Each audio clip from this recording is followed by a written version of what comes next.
சூர்யா ஹரியின் எஸ்திரி படக்குழுவினர் காரைக்குடி நகரத்தில் தங்களது படப்பிடிப்பை நடத்த திட்டமிட்டுள்ளனர்.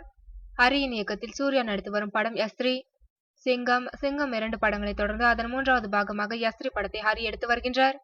இதில் சூர்யாவுடன் இணைந்து அனுஷ்கா, ஸ்ருதிஹாசன், ராதிகா, கிரிஷ் மற்றும் சூர்யா ஆகியோர் முக்கிய வேடங்களில் நடித்து வருகின்றனர். இதன் முதல் கட்ட படப்பிடிப்பு 2 வாரங்களுக்கு முன் விசாகப்பட்டினத்தில் தொடங்கி தற்போது முடிவடைந்துள்ளது. அதனைத் தொடர்ந்து இதன் 2வது கட்ட படப்பிடிப்பை காரைக்குடியில் தொடங்குகின்றனர். ஒரு வாரம் காரைக்குடியில் தங்கி படப்பிடிப்பை நடத்திய பின்னர் 3வது கட்டமாக சென்னையில் இப்படத்தின் படப்பிடிப்பை நடத்த ஹரி திட்டமிட்டுள்ளார். சூர்யா மற்றும் அவரது குடும்பத்தினர் இடம்பெறும் படத்தின் முக்கிய காட்சிகள் இங்கே படம் பிடிக்கப்படலாம் என்று எதிர்பார்க்கப்படுகிறது. இந்தியா தவிர ஆப்பிரிக்கா, ஆஸ்திரேலியா மற்றும் பாரிஸ் ஆகிய கண்டங்களில் எஸ்திரி படத்தின் படப்பிடிப்பு அடுத்ததாக நடைபெற உள்ளது. படத்தின் கதை இந்தியாவில் ஆரம்பித்து பாரிஸில் முடிவது போன்று திரைக்கதையை அமைத்துள்ளார் ஹரி.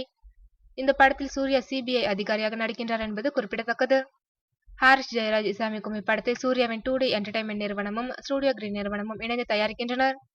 சூர்யா ஹரி கூட்டணியில் 5வது முறையாக உருவாகும் எஸ்திரி படத்தை இந்த வருடத்தில் வெளியிட படக்குழுவினர் முடிவு செய்துள்ளனர்.